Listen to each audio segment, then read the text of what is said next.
Hello everybody, it's Vinyl Rich here with Vinyl Finds number 57. I have a few albums here to show. I do have some other albums that I got to order from Bomp Records.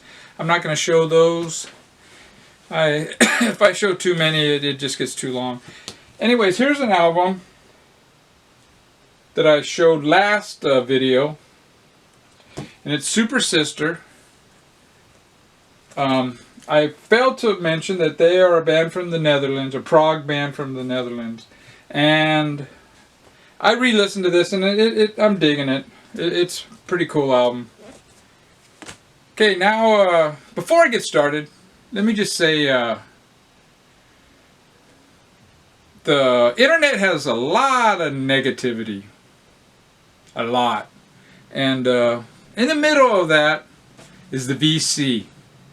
And I just want to say it's such a great thing. I really dig the VC. I dig all you guys and gals. And it's a pretty cool thing that in the midst of all this negativity, there's this thing we call the VC. And it's pretty cool. Okay, the show records now. First one here, it's kind of unusual for me. It's an upgrade. I don't usually do upgrades. I got rid of most of my records that are in bad shape. I do have some that where there is wear on the covers and whatnot, but that usually, I don't usually let that bother me. But I recently showed this one in the Hog's Ear Reports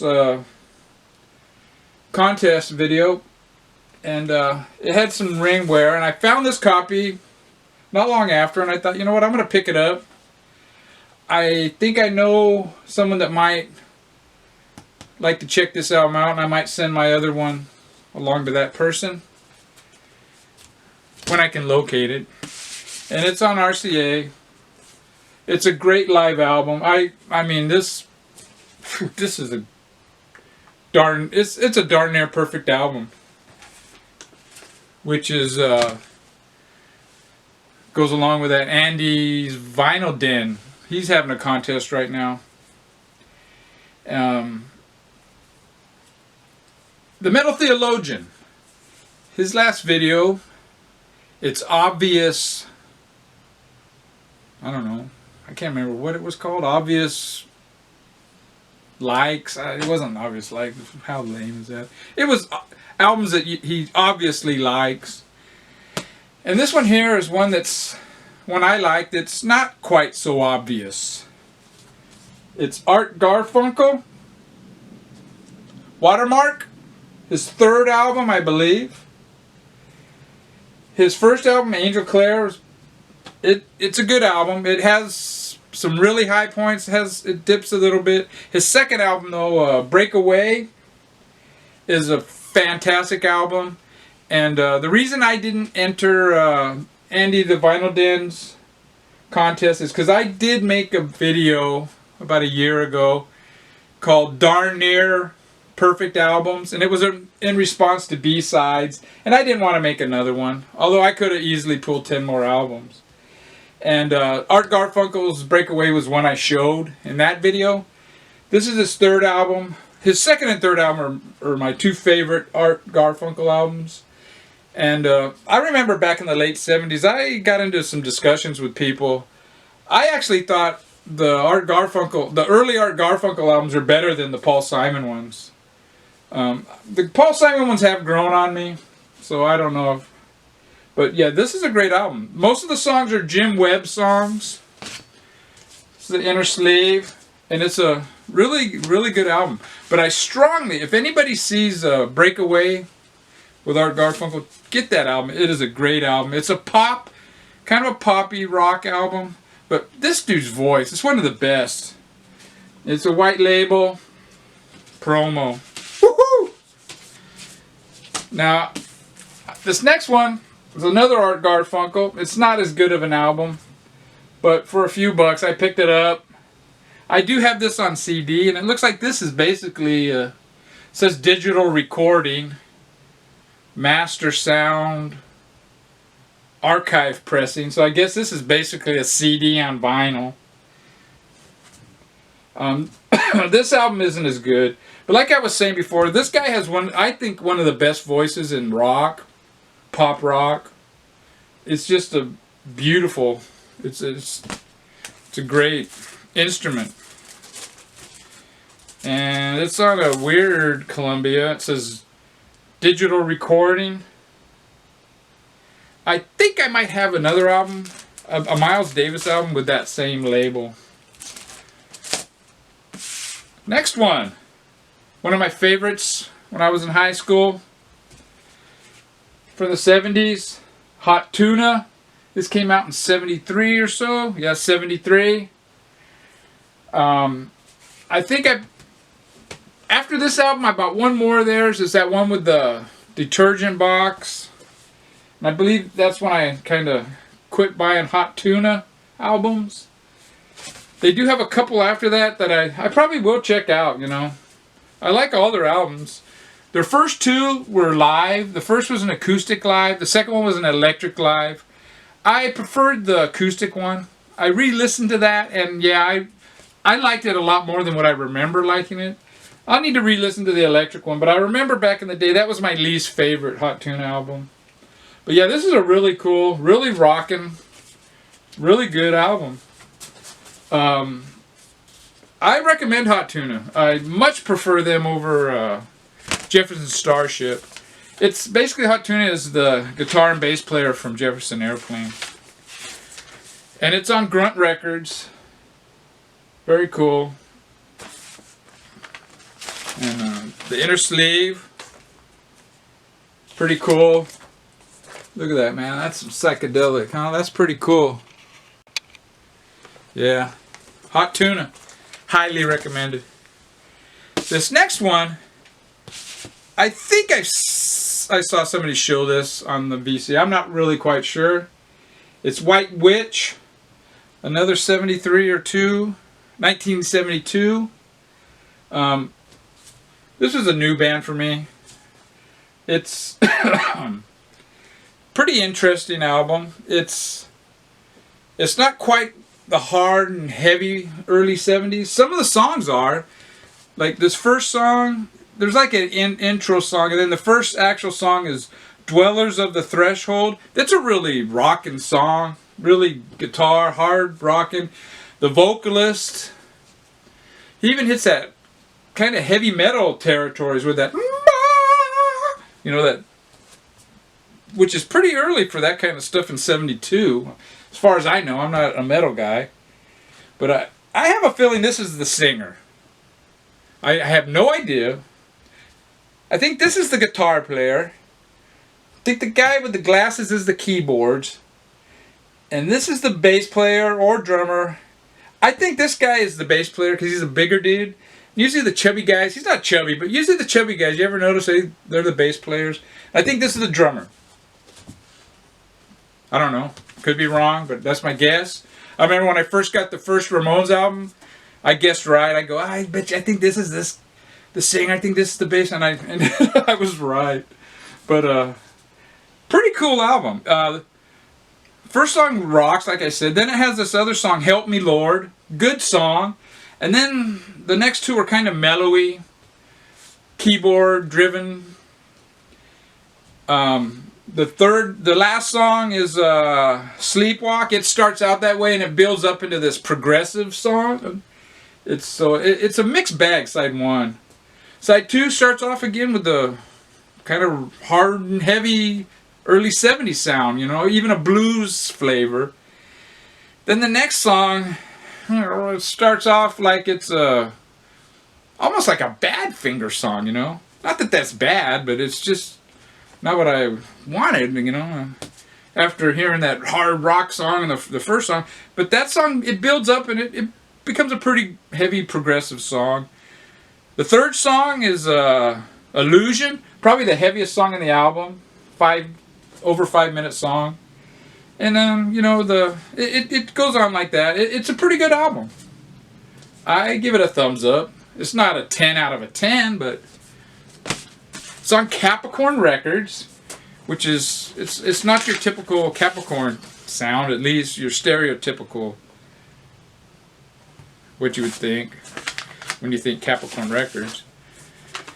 Now this next one, I mentioned in my last video, I believe, there's 3 artists. I want to get all their catalog, and this one, I was able to do that with this artist here. Jimi Hendrix Experience, Electric Ladyland. This is still in the shrink. I don't know if I'll keep it in the shrink. It's kind of ridiculous.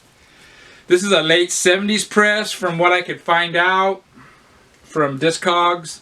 And the vinyl's in excellent shape. So this is fine for me. You know, I don't need a first pressing.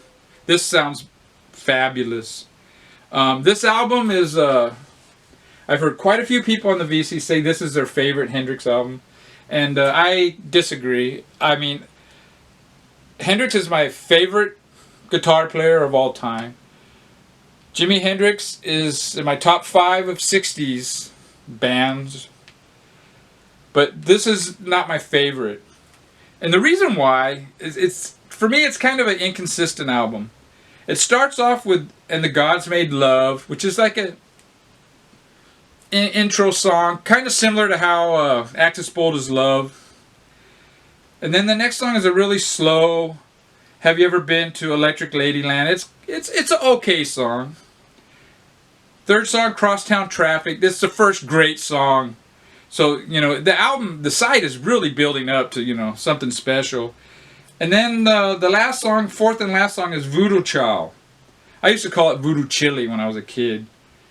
And it's like a jam, studio jam. You know, I think Steve Winwood's on it. I think Jack Cassidy, from the bass player from Jefferson Airplane, I think he plays on it. It's a good jam. I'm not saying it's not. But it just doesn't fit with the first 3 songs. And that's kind of my problem with side 2. Little Miss Strange is a pretty good no rating song. Then you got Long Hot Summer Night. It's okay. Come On is a really good song.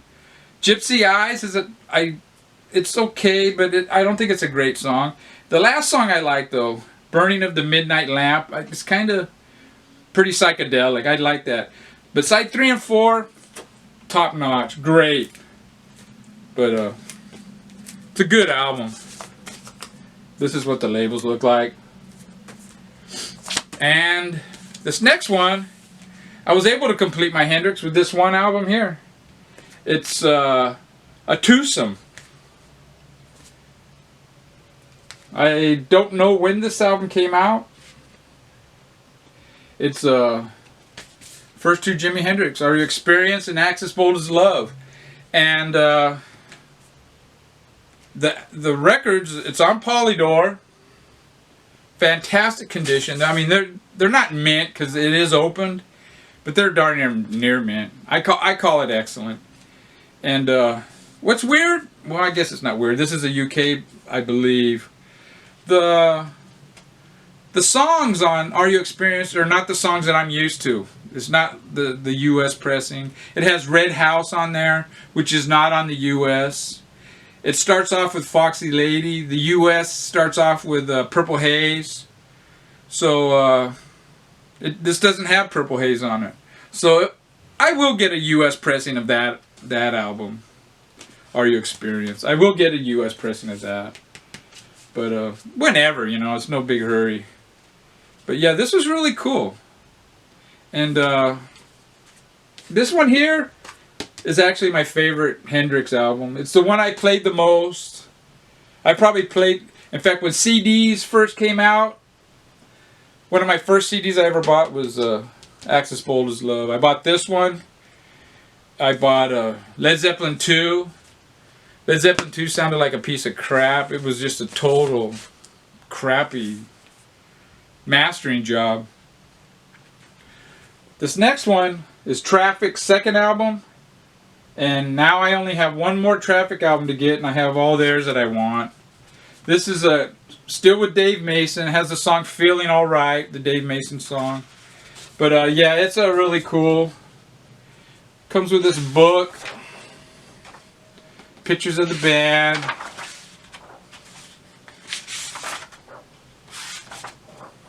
Pretty cool. Lyrics to the songs.